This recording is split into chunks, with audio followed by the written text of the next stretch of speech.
1, 2, 3.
Sound on the baritone and good feeling and good tune. Thank you. Love that tune. So, a couple of things. You know, I talked earlier about language. Yeah. You know,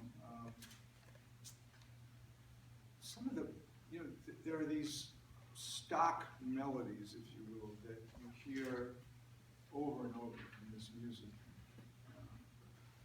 That are shared by all the great improvisers, and you are well on your way. I would say, again, you know, really make a concerted effort to do a lot of listening and trying to hear these melodic shapes that will give you the vocabulary to kind of play melodically through the chord changes. You have moments of that are happening now, but then there are these other moments where you're kind of, it almost seems like you're fishing for the notes to play. It's like, I know that these notes are in here somewhere, but I'm going to play a whole bunch of notes, and maybe some of them will be in there. Kind of thing.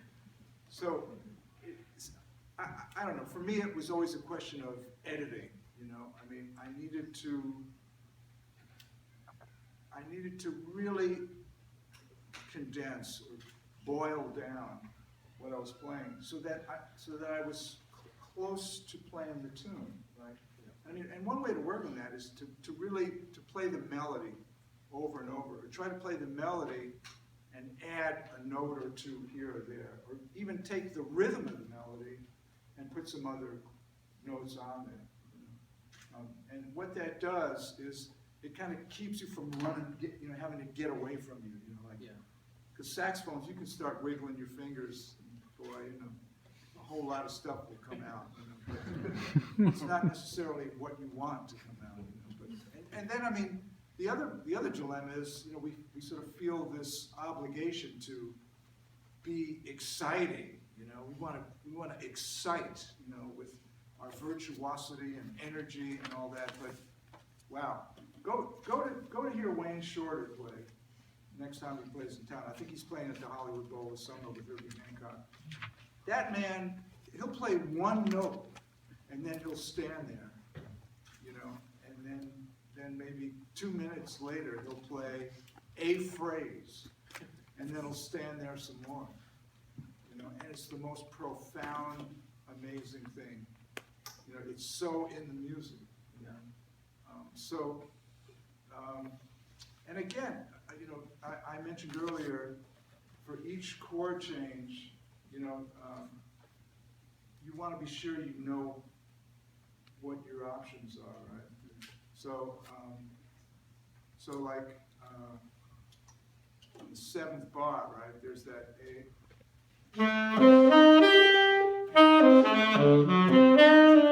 There's that minor 7 flat 5, right? So what do you play on that?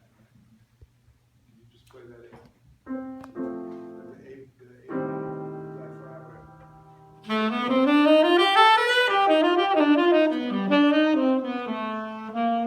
mean, you could play Lohengrin, but I like to play the natural second.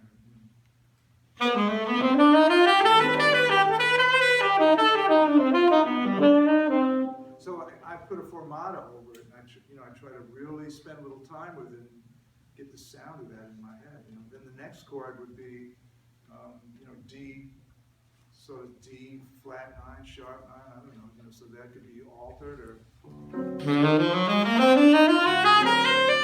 that's the altered dominant scale, right? Played in thirds. Make a pattern out of it.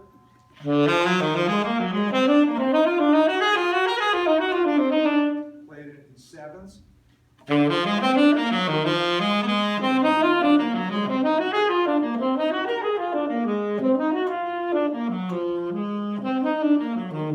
So, you're kind of feeding your computer with information that you can access when you improvise. If you don't do that, your ear will get you only so far. And I think a lot of times we hear what we're playing, and I don't know, for me, I'll hear what I'm playing, and particularly when I was your age, I wasn't psyched about what I was hearing, because I was listening to a lot of recordings, but I hadn't quite made the connection yet of how to do that. So I was hearing what was coming out of my horn. I didn't like it, so my inclination was to play more, play faster, play louder, play more notes, play more wrong notes, basically, So, a really cool exercise is to take a rhythmical motif, like quarter note, 2/8, do, da, right? So let me demonstrate, then I'll let you. You just play on the form of 2. So 1, 2, 1, 2, 3.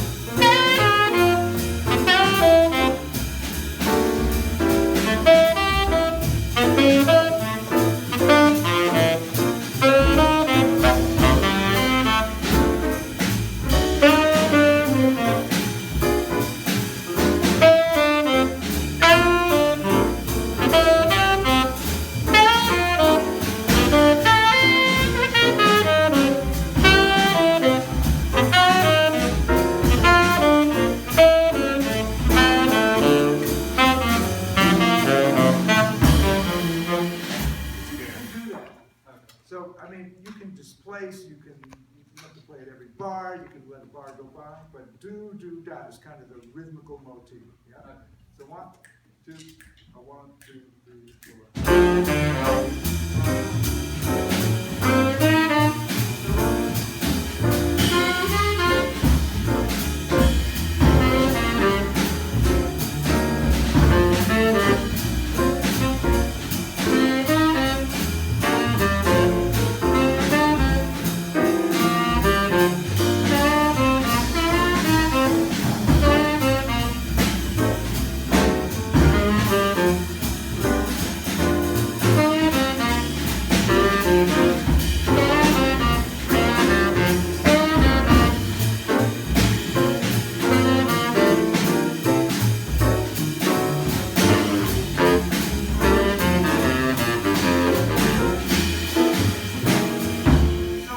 So now, I mean, we can talk about no choice.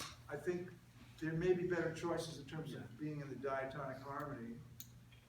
So that tells me maybe you need to kind of go with each chord, so see what the chord is, play 1, 3, 5, 7, play the scale. Just be sure, you know, because I'm not hearing that exactly, and you're no choice on that. But, you know, I mean, just compositionally, there was kind of a rhyme or reason. You were like integrated with the rhythm section. There was this sort of conversation going on here, right? The interplay was like a bit of a call and response thing happening, which is what we want. We want to have conversation. We want to say something and then stop and listen and have somebody respond to it, you know, or kind of create something that sort of sets the conversation in a certain direction, in a certain way. So this motivic thing, it's a good place to start, you know. I mean, to play da too much is kind of not great, but it's the idea of it, you know, that to sort of have an idea and really work it and sort of try to weave it into, you know, the harmonic structure of the tune you're playing. That goes a long way. Do you all know the Miles Davis record, 4 and More? If you don't, you should go get it tonight. That's one of the iconic recordings of this music. It was done live at Davy Fisher Hall in the 60s, and it was a benefit, and Miles didn't tell the band it was a benefit, and sort of right before they went out, he said, oh, by the way, it's a benefit, and you're not getting paid. And they were bugged, and sometimes when you're bugged, you play some stuff you wouldn't normally play, and that was the case. They played so great. I mean, that record is just so reckless a band and such, they were playing, they were going for it. Anyway, so on There Is No Greater Love, George Coleman plays this very anthemic thing. It's like a repetition of this one phrase. He goes,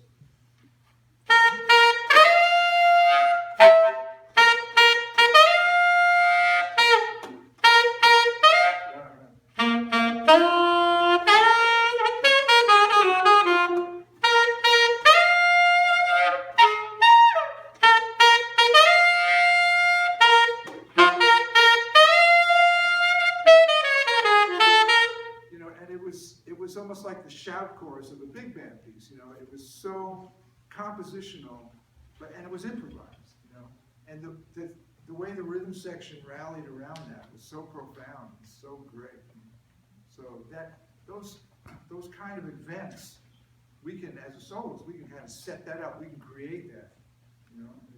I'd love for you all to think about that a little bit. You know, how do we use composition to make the music come alive, to give the music structure and shape and direction and all that kind of stuff. So these are the fine points that you can look forward to working on. So, yeah, good luck. Thank you.